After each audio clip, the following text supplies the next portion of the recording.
Welcome to Revise and Resubmit, where we take cutting-edge research and try to break it down so you don't have to. I'm Pavlov, and with me as always, Nikita. Today we're wading into the world of biotechnology, but not in the way you might think. That's right. We're not diving into the science itself, but rather into a fascinating research article. Oh, this is interesting. It's called Things at Work, How Things Contribute to Performing Work. Okay, I know. The title sounds about as exciting as watching paint dry. Right. Yeah. But trust me, this deep dive is anything but dull. Really? Yeah. We're going to unpack how deeply intertwined we are with this stuff. This stuff. The stuff, yeah. The stuff we use every day to get work done. It really is fascinating, and it's something that applies to any type of work, not just biotechnology. Okay, so picture this. You're a chef in a bustling kitchen. You've got your skills, your recipes. But would you be able to create anything without your knives, your pots and pans, the heat of the stove, even the layout of the kitchen itself? It's all connected, isn't it? This research dives into a whole body of work called entanglement literature, which explores this very idea. People and things aren't separate. They're deeply intertwined in how we work. I'm already intrigued. Good. So it's not just about having the right tools. It's about how those tools influence what we do and how we do it. Exactly. There's a theory called actor network theory, or ANT, that takes this entanglement even further. Imagine watching a movie. The actors aren't the only ones telling the story, are they? The costumes, the set design, the special effects, those all play a part, too, shaping the entire experience. So ANT is saying that even those things we might consider inanimate are actually active participants. Yes. Like they're actors in a play alongside us. Very nicely. Take Google Scholar, for example. Okay. We might think of it as just a search engine, but the algorithms, it uses the design of the interface, even the internet infrastructure, it relies on type. All of these things are working together to shape how researchers find information. Wow. I never thought of it like that before. Yeah. So even something as seemingly simple as a search engine is actually this complex network of human and non-human actors working in concert. And that's just the tip of the iceberg. Oh, wow. This research delves into the philosophical work of Martin Heidegger, who had some really intriguing ideas about how we relate to the things we use. Heidegger, now that's a name I haven't heard in a while. He argued that it's not just about using objects, but about being in the world. Okay. We are always connected to objects and other people through the work we do. Okay. I'm trying to wrap my head around that. Can you give me a real-world example? Think about the biotech industry. The drive for profit in that field influences which projects get funded. The types of equipment scientists use, it shapes the entire context in which they work. Heidegger called this the significance hole. So it's like the environment, the goals, even the economic pressures, all of that is part of this significance hole, shaping not just what we do, but how we think about it. Exactly. To really illustrate all of this, the research zooms in on a case study from the biotech world. Scientists were working on a project to genetically modify crops using a technique called shooting. Oh, shooting, what does that even mean? Well, it involves using a device called a gene gun to shoot microscopic particles coated with DNA directly into plant cells. Imagine a lab, sterile and filled with high-tech equipment. You've got petri dishes, tweezers, and then there's this gene gun. Like a super precise microscopic shotgun delivering genetic material. It sounds almost futuristic. But if this entanglement idea is right, it's not just about the gene gun itself, right? There's a whole network of things at play here. You're catching on quickly. The research actually identifies 7 distinct roles that these useful things play in getting work done. 7 roles? 7 roles. Yeah, I'm really curious. Tell me more. Well, it's like asking, how are these things actually involved in getting work done? The first role is providing other away, which is pretty straightforward. It's about supplying the materials or the environment for the work. So in this case, it would be the plant cells, the DNA, the lab space itself. So providing is like setting the stage, having the right ingredients for the work to happen. What else? Then you have modifying. Modifying. This is when the things actually transform things as part of the work. The gene gun itself is a great example, literally modifying the plant's DNA. Right, and the ethanol they use to sterilize the lab equipment. Yeah. That's modifying too. creating a clean environment for the experiment to happen. And the tweezers the scientists use to handle those tiny plant cells. Those would be an example of extending. Extending. They're enhancing the scientists' dexterity, allowing them to manipulate things they couldn't with their bare hands. Well, extending is about tools that enhance our abilities, making us stronger, more precise, or giving us access to things we couldn't reach on our own. Exactly. And remember the electron microscope we talked about earlier? Yeah. That's extending our vision, allowing us to see things that are invisible to the naked eye. Okay, so we've got providing, modifying, extending. Are you telling me there are 4 more roles for these things at work? You bet. Next up is substituting. Substituting. Which is when a thing takes over a task that used to be done by a human. Think of robots on an assembly line, or those self-checkout kiosks at the grocery store. So in our biotech example, it might be a computer program that analyzes the data from the experiment, a task that a scientist might have done manually in the past. Precisely. And then there's coordinating. Coordinating. Which is about linking and synchronizing actions, both for people and things. Think of a project manager or a detailed protocol that guides every step of the process. So coordinating is about making sure everything runs smoothly, that everyone and everything is on the same page. Exactly. But things don't just help us do the work. They also set boundaries for what we can do. The research calls this framing. So that could be things like safety regulations in the lab or the ethical guidelines for working with genetically modified organisms. Exactly. It's about the rules and constraints that shape how work happens. Wow, this is getting pretty meta. We're talking about things that organize and even set limits for other things. Yeah. Okay, what's the last role? I can't wait to hear it. The final role is directing. Directing. And it's maybe the most fascinating because it's about things that guide actions as the work unfolds. Think of a partially built house. The existing structure actually dictates what the construction crew does next. Right. So the house itself is a thing at work, directing further work.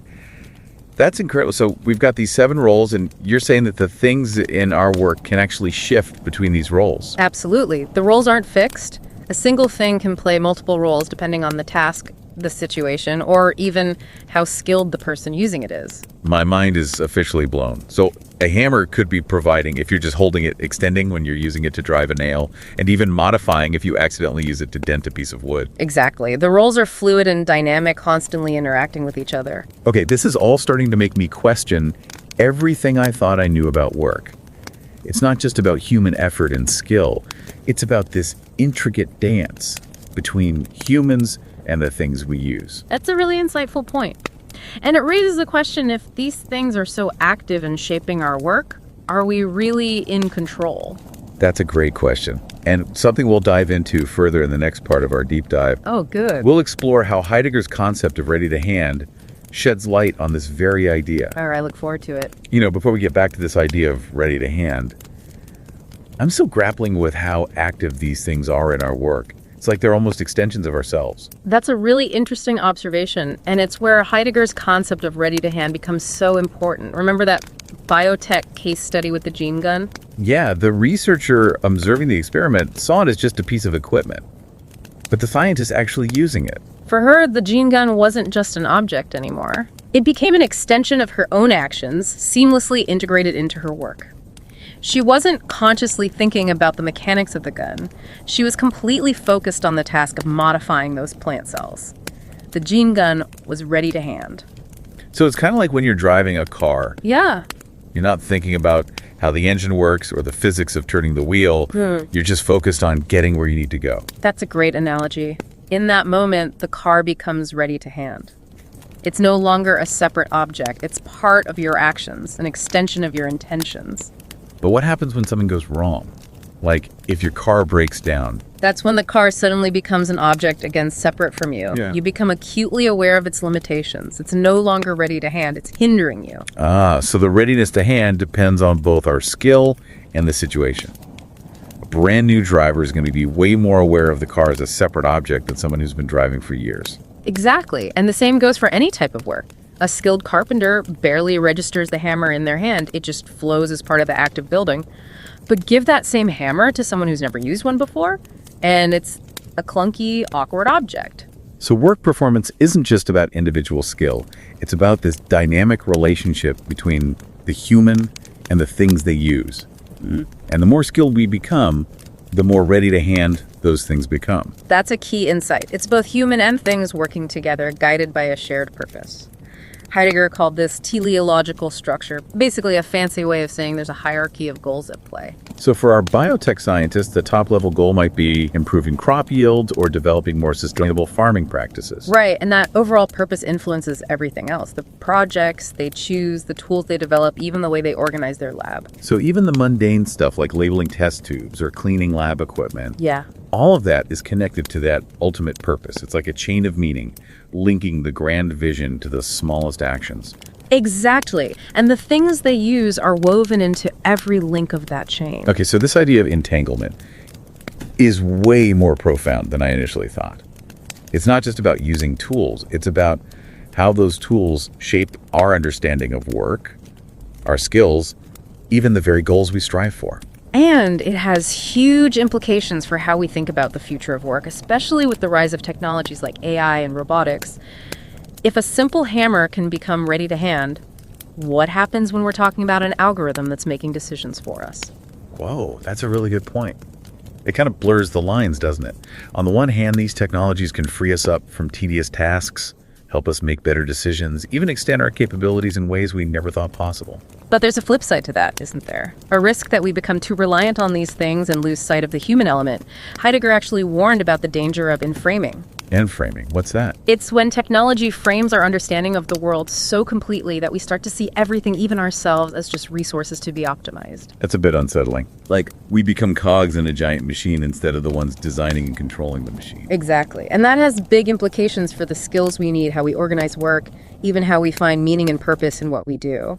If an algorithm is doing the thinking for us, what happens to our own critical thinking skills? If a robot is doing the doing for us, what happens to our sense of mastery and accomplishment? This is all starting to feel a bit like a science fiction movie, but it's also incredibly relevant to the world we live in right now. It is. And it's not about rejecting technology altogether. It's about being mindful of the entanglement, about making sure we remain the active agents in this dance between humans and things. So how do we do that? How do we navigate this increasingly complex relationship between humans and things at work? What's the takeaway for our listeners? Well, awareness is key. Simply recognizing that these things are not neutral, that they play specific roles and shape our actions, is a crucial first step. So it's about moving beyond that. It's just a tool mentality and really thinking critically about how these things are influencing our work. It really is about shifting our perspective. Yes, and instead of asking, what can I do with this tool? Maybe we need to be asking, how is this tool changing the way I work, think, and even perceive the world? And those are questions that everyone needs to be asking. Right, not just individual workers, but organizations, policymakers, the people developing these technologies. We need to be designing work, creating policies, and developing new tools with this entanglement in mind. So putting the human at the center of it all. Making sure that technology is enhancing our work, not dictating it. You know, this whole conversation reminds me of that famous quote, technology should be a tool, not a master. That's a good one. And I think education is a big part of that. We need to teach people not just how to use these new technologies, but how to think critically about their use, how to question their assumptions. Right. It's like we need a whole new set of digital literacy skills, not just for kids, but for everyone. Exactly. We need to foster a culture of responsible innovation where we're constantly evaluating the impact of these things on our work, our lives, and even our society as a whole. And that evaluation needs to be ongoing, because the roles of these things are constantly evolving. What's ready to hand today might become an obstacle tomorrow. Think about how much the workplace has changed in just the past decade. Now imagine what the next decade will bring. The pace of technological change is only accelerating. We need to be adaptable, flexible, and willing to question everything. It's a bit daunting, isn't it? Yeah. It feels like we're all part of a giant experiment, figuring out how to best integrate these powerful new tools into our lives without losing ourselves in the process. It is a bit daunting. The stakes are high. The future of work, maybe even the future of humanity, hinges on how we manage this entanglement. Well, listeners, we've reached the end of our deep dive, but the conversation doesn't end here. We hope this has sparked some new questions and new ways of thinking about the things that work in your own life. Keep those questions coming. Keep those conversations going. Because the more we understand about this intricate dance between humans and things, the better equipped we'll be to shape a future of work that is both productive and humane. Thanks for joining us on this deep dive. We'll be back next time, ready to explore a whole new world of fascinating research. And don't forget to subscribe to Revise and Resubmit on Spotify and Apple Podcasts for more captivating deep dives like this one. And if you're enjoying the show and want to support us in creating more insightful content, consider becoming a patron on Patreon. Every contribution helps us continue this journey of exploration and discovery. Until next time, keep those minds curious, keep questioning, and keep revising and resubmitting.